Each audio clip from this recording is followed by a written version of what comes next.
Sur la route des vacances, aujourd'hui TV Sud avec vous sur la route des vacances, au cœur même de l'aire d'Ambrossum, sur l'autoroute A9 entre Nîmes et Montpellier. On adore ça la route, n'est-ce pas, cher Jean? Oui, je vais vous montrer ce qu'il faut pas faire parce que j'ai un camarade en face de moi là. Allez, ben non, c'est pas, ça on sait pas. Non, on est bloqué vrai. sur les WC. Mais là, on est Jean, dans les WC, mais c'est là. pas ça qu'il faut lui montrer à cet enfant. Qu'est-ce qu'il faut lui montrer? Oui, il faut lui montrer la conduite sécuritaire. Regardez, voilà, et on sécurise le respect des normes, des règles. Marqué, là. Sens interdit. Je me suis déjà trompé aussi. Et oui, vous avez perdu 4 points là. Incroyable, 4 points. Vous avez pris un risque, vous avez fait prendre un risque à cet enfant, voilà. regardez. Suis-moi, enfant. Suis-moi. Voilà. Suis-moi, enfant. Faites attention. Voilà, c'est génial quand même. Ah voilà, oui, vous avez un petit circuit, là, vous avez vu. On sent que Regardez, il est en train de, votre âme d'enfant qui est à fleur de peau chez vous. De cogner Sébastien. Dessus. Sébastien à la caméra, bonjour. Voilà, c'est tout. J'ai la voiture jaune. Cher Jean. Olivier Turcan, ce circuit là pour les gamins, c'est quoi? C'est pour leur apprendre justement la conduite qui respecte les autres? Pas celle de... Ah pardon, je me suis trompé, Patrick Jourdan, je me suis trompé d'intervenant. Oui, mais on sait que les enfants peuvent être de bons conseils et rappeler aux parents un certain nombre de choses. Attention papa, doucement papa. Voilà.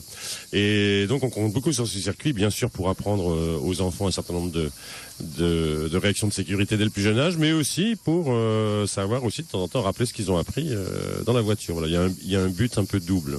Un peu double. Alors si dans la voiture on leur dit plus vite papa, après quand ils le répètent là, attention. Hein. Alors, attention. Et puis ils apprennent tout ce qui est aussi un peu les métiers de l'autoroute. Voilà.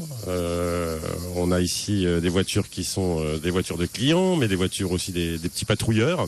Voilà. Et on se Prenez la voiture du patrouilleur, Jean Kahn. Quelques vous l'avez trouvé, exercices. La voiture du patrouilleur. Montrez-nous. Et faites bien attention. Hein. Respectez la limitation de vitesse toujours. Ah, ben il y a un jeune enfant qui l'a. Non. Ah non, il faut pas faire ça. Ça n'est pas tout à fait prévu pour ça. Non, c'est pas prévu pour ça. Non, vous allez casser les voitures de Patrick. Non, c'est pas une bonne idée là. Allez, mauvais point pour Jean. Allez voir ailleurs. On a parlé tout à l'heure de la régulation de trafic. Alors cette régulation de trafic, je vais essayer vous allez me dire si j'ai bien compris, c'est tout le monde roule un petit peu moins vite que les 130 autorisés. On roule à 110 parce qu'on est très nombreux et tout à coup on s'aperçoit qu'il y a beaucoup moins d'encombrement, de congestion, il y a beaucoup moins de j'accélère et puis je freine, etc. C'est ça, ça marche comment ça? C'est exactement ça. Le slogan, c'est rouler moins vite pour arriver plus tôt. Comme l'expliquait Monsieur Aubert au CCT après, au centre de contrôle, le fait d'avoir un flux continu où tout le monde va rouler à la même vitesse évite les coups d'accélération et de ralentissement qui sont source de bouchons ou au moins de circulation en accordéon ralenti, et évite aussi les petits accrochages. Et comme on le disait après, le moindre petit accrochage avec le trafic, évidemment on est obligé de limiter le nombre de voies et de fait on perd énormément en fluidité. Donc la meilleure manière, c'est que tout le monde roule comme un convoi à la même vitesse, une vitesse assez rapide pour pas perdre de temps, et suffisant et pas trop rapide pour justement éviter les accidents. Alors c'est quelque chose qui est surtout en place dans la vallée du Rhône. Je l'ai jamais vu moi sur la 9. Il y a un morceau de la 9 aussi qui est concerné. Et en plus le contournement de Montpellier aussi, sur lequel on peut ralentir à 110, voire à 90. Voire à 90. Hein. Voilà, ce morceau d'autoroute qui va être déplacé d'ailleurs dans les années qui viennent. À horizon 2017, on en a déjà largement parlé. Alors dans tous les services qui sont mis en place par les sociétés d'autoroute, notamment Vinci Autoroute, il y a le télépéage, le fameux télépéage à 30 km/h. Alors déjà le télépéage, c'est quelque chose qui quand même petit à petit se généralise. Oui, aujourd'hui on a quasiment un petit peu moins de la moitié de nos clients qui utilisent ce service-là, et qui est évidemment un service qui permet d'accélérer et d'augmenter fortement la fluidité, notamment au péage, avec le dernier né qui est le télépéage sans arrêt, qui lui permet évidemment de ne plus s'arrêter. Donc ça a des vertus sur la fluidité, et ça a aussi des vertus sur le développement durable, puisque un poids lourd qui s'arrête et qui redémarre, c'est chaque fois 1 litre de carburant consommé et le CO2 qui va avec. Et par le biais de ce télépéage sans arrêt, on évite ces surconsommations de carburant et ses pollutions. Et il y a également, hein, vous le disiez, de par la réduction de l'embouteillage à ce niveau-là, il y a moins d'encombrement, sachant que ces grandes gares de péage sont souvent, hein, les journées chargées, des endroits de congestion très importants. Oui, et effectivement, c'est donc des journées comme aujourd'hui, on a beaucoup de monde au péage. Alors nous, ce qu'on conseille aux gens, c'est d'écouter Radio Vinci Autoroute, c'est de se renseigner à l'avance. On a une application par les smartphones qui permet, des fois, pour quelques heures, en différant le départ de quelques heures, on gagne en fluidité, on évite les bouchons et on évite aussi ces congestions au péage. Mais le télépéage nous aide à réduire énormément ces dernières années les bouchons au péage. Alors tenez, j'en profite pour vous montrer le journal de Mickey, hein, spécial en partenariat avec vous. Hein, ça, c'est une de vos initiatives, Patrick Jourdan. Le journal de Mickey et la petite bande dessinée qui est au dos avec un grand classique. Hein, c'est la famille. Alors, c'est un peu gentillé pour la maman comme ça, hein, puisque c'est la maman Jean en Mickey. Ah oui, tiens, Jean en Mickey. Ah oui, tiens, vous êtes très reconnaissable en petite souris, cher ami. Et donc là, dans cette bande dessinée, c'est évidemment la maman qui a perdu le ticket d'autoroute, qui le confond avec le ticket du pressing, et donc on perd un temps fou, sauf si on a le télépéage 30. Bravo Patrick Jourdan pour cette bande dessinée.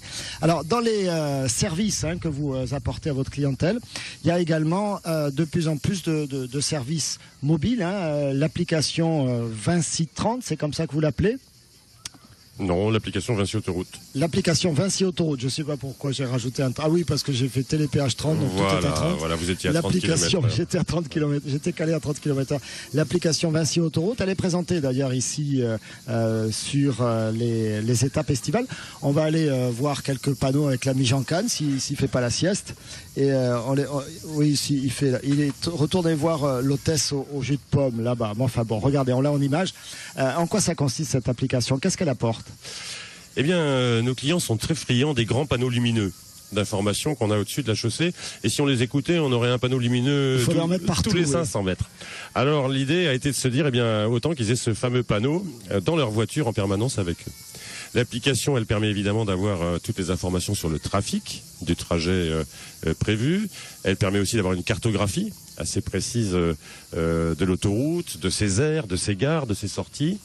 Et puis, c'est une application dynamique dans le sens où nos clients peuvent nous signaler des événements.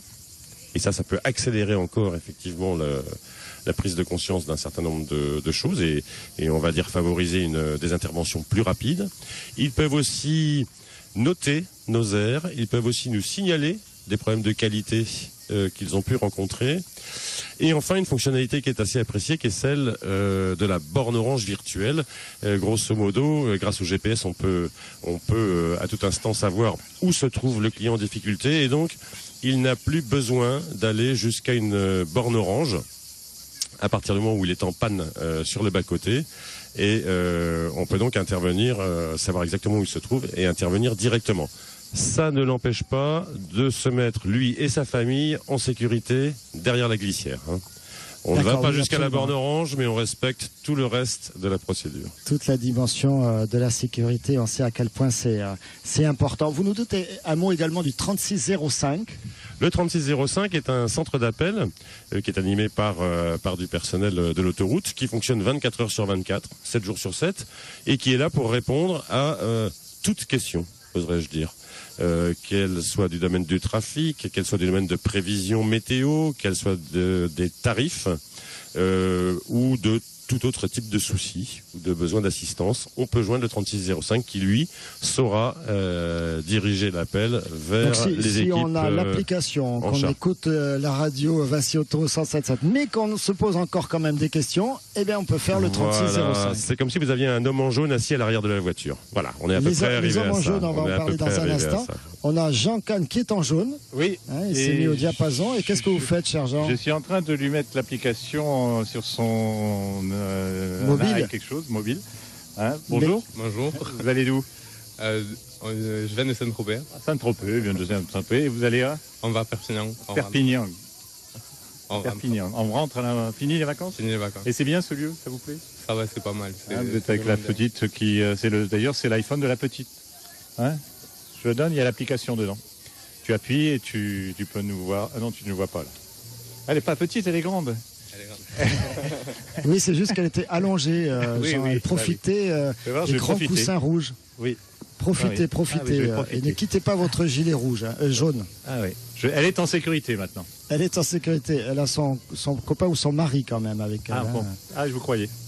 Alors les hommes en jaune, parlons-en parce que effectivement, on le disait tout à l'heure, c'est plusieurs dizaines de personnes mobilisées rien que sur ces tronçons d'autoroute, donc qui interviennent à tout moment sur des situations souvent complexes et ô combien dangereuses. Effectivement, dans le secteur ici, Galargues, c'est 60 personnes. Donc c'est le triangle Remoulin Montpellier-Arles, avec une priorité à cette période de fort trafic axée sur la sécurité et l'accueil des clients sur les aires. Alors on va voir à l'image, on ne se rend pas toujours bien compte, on est tranquillement installé dans sa voiture avec la radio, la musique du 107.7 et puis on voit, regardez les hommes en jaune. Quand vous êtes comme ça sur l'autoroute, protégé par quelques plots rouges et argent brillant, il faut quand même être solide, nerveusement. Regardez celui-là qui traverse l'autoroute pour aller se positionner de l'autre côté pour pouvoir sécuriser je sais pas, des travaux un petit peu plus loin. Donc c'est vraiment Olivier ou Yannick, vous pouvez réagir tous les deux. Ça c'est quand même un des métiers chaud. Oui, c'est très chaud, c'est très particulier. Beaucoup de vigilance et une attention en permanence sur le trafic. Parce que là, ce sont des camions qui passent à côté de vous à toute vitesse. Oui, à toute vitesse, à 120 ou 130 à l'heure. Il faut leur rendre un grand hommage parce que d'abord, c'est des grands professionnels, parce que toutes ces interventions répondent à des critères bien précis, à des postes de cône, comme vous disiez, très précis. Et puis parce que, évidemment, il faut être en permanence vigilant, anticiper non seulement les camions qui vont très vite, mais aussi les erreurs de certains poids lourds qui des fois sont collés. Qui ne tiennent pas toujours leur fil, qui sont parfois un peu trop collés, donc pour voir ce qu'il y a sur les côtés. Voilà. Et pendant que tous les Français partent en vacances, eux, ils sont mobilisés 24 heures sur 24, tous sur le pont. C'est les anges gardiens de la route. Donc ils font beaucoup pour les gens qui roulent.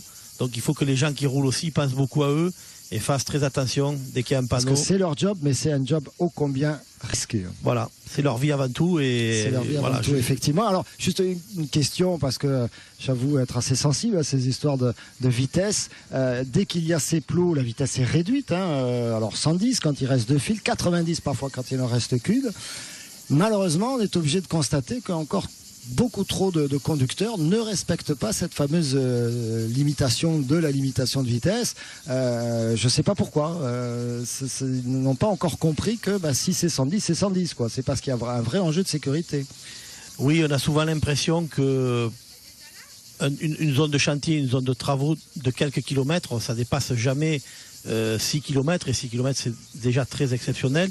On a l'impression qu'on va perdre énormément de temps. Et du coup, on fait quelques écarts.